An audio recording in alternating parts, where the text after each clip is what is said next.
Hello children, this is your physics teacher Sharma and I welcome you all back to my class again. I'm very happy to stand in front of you after a long vacation. I hope you all are doing good. Okay, coming to today's topic.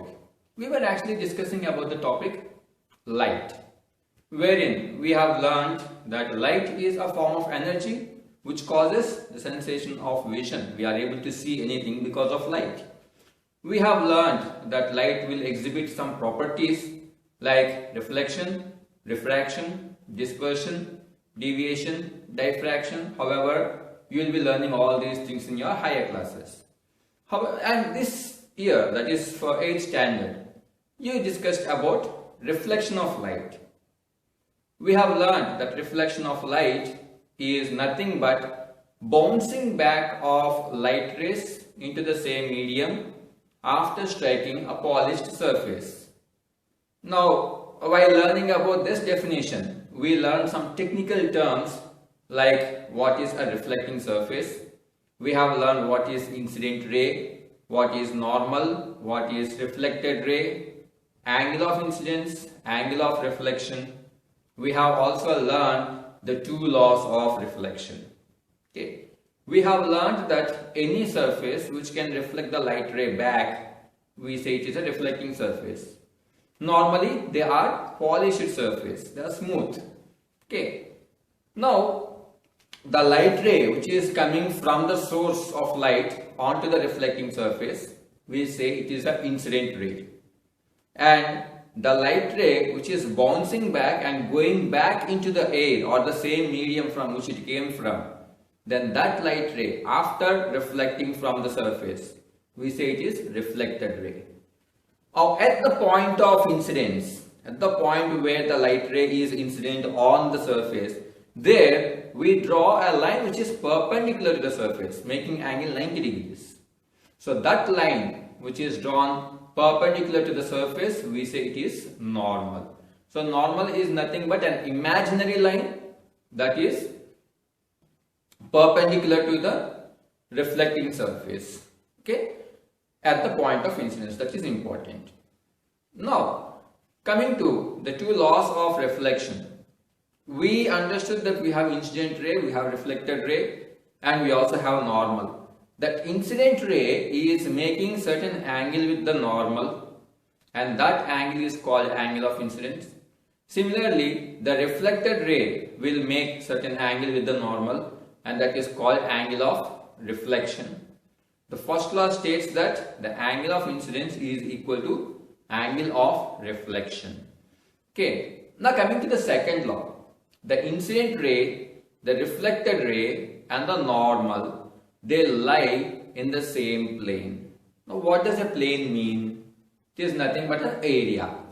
If you are considering the area of a glass mirror, okay, incident ray is above the mirror, reflected ray is also going above the mirror, and normal is also drawn perpendicular to the mirror.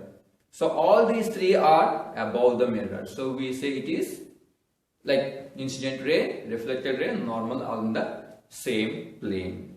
Okay. Now we have also learned about regular reflection and irregular reflection. Okay. To know about that, we should know types of rays. We know what are converging light rays, we know what are diverging light rays, we know what are parallel beam of light rays. Okay, so converging light rays are those which come from different points and meet at a point. Diverging light rays, they are starting at one point and going away from each other. Parallel beam of light rays are those which are traveling parallel to each other from the point of origin. Okay, this parallel beam of light rays usually we come across if the source of light is very far. Okay, if it is infinite distance, infinite with respect to size of our eyeball. Now, coming to the next part, color. This is the topic for our discussion today. Okay, so we see the world in a very colorful way because there are so many colors. Now, if white light is falling on the board, it appears to be green. That same white light, when it falls on the school cupboard, you see it appears to be in a dark brown or close to black color. Now, why is this difference coming? This difference actually is coming because the white light which is coming from any source, whether it is sun or the tube light or a bulb, it is not a single color. It is the combination of all 7 rainbow colors. Okay, now when those light rays, when these 7 colors are falling on any object, except for the light with which the object is painted, remaining all colors will be absorbed. Now you all can see my shirt being blue. Okay, now why are you seeing this in this texture of blue only? Why is it not dark blue or light blue or white? Because all other colors are absorbed by the cloth and only this color is reflected back. And that's the reason why you see my shirt color to be blue. Okay. Now, this white light being a combination of 7 colors, how can we identify that? It is a very common experience to all of us that if there is a bowl filled with water kept in sunlight, the reflection of that we see on the roof, and there we actually see all 7 colors.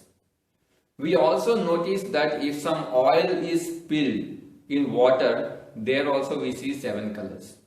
That means whenever the light ray is traveling from one medium to another medium, whether it is air to water or water to oil or oil to water, these 7 colors which are coming together, they tend to split up. Okay, they split into, like this white light which is combination of 7 colors, it is splitting into all 7 colors. This process only is called refraction. Refraction is nothing but bending of light rays. Okay, bending of light rays when they are traveling from one transparent medium to another transparent medium, and when this refraction is happening, each color will be refracting at a different position. Okay, some colors will be refracting more and some colors will be refracting less.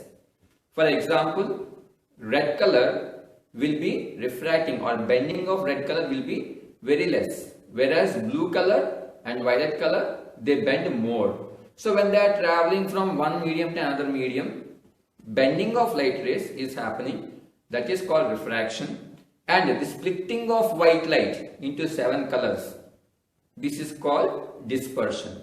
Now you see, from one topic you could learn both the topics. From this activity we can learn both the topics. Okay, so clearly white light is a combination of 7 colors. How could we actually prove that? How can we say white light is a combination of 7 colors? Newton actually had an idea for that. What did Newton do? Newton actually created a disc. Let me tell you, the very first option we have is to check if combining all these 7 colors we will get white color. No, that is not going to happen.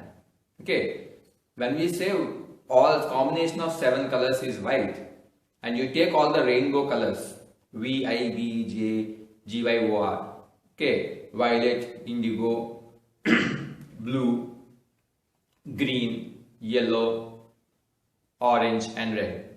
When these 7 colors you mix them in a palette, definitely you are not going to get white color. Why? Because we are actually forgetting the fact that these 7 colors not just mixed, but they are also traveling. So what Newton did, he considered the speed also.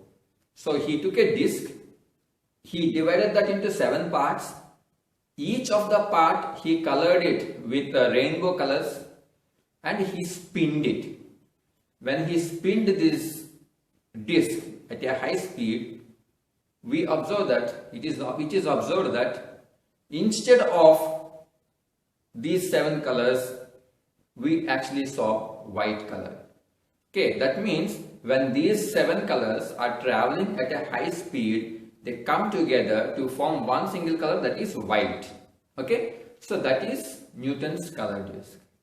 Okay, I often use the phrase Sarvendriyanam Nayanam Pradhanam. Okay, why do we say this? What is the importance of eye?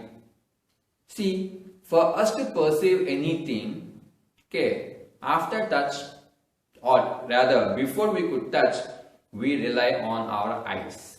Okay, now if you want to know what is happening around you and act accordingly, you need your eyes.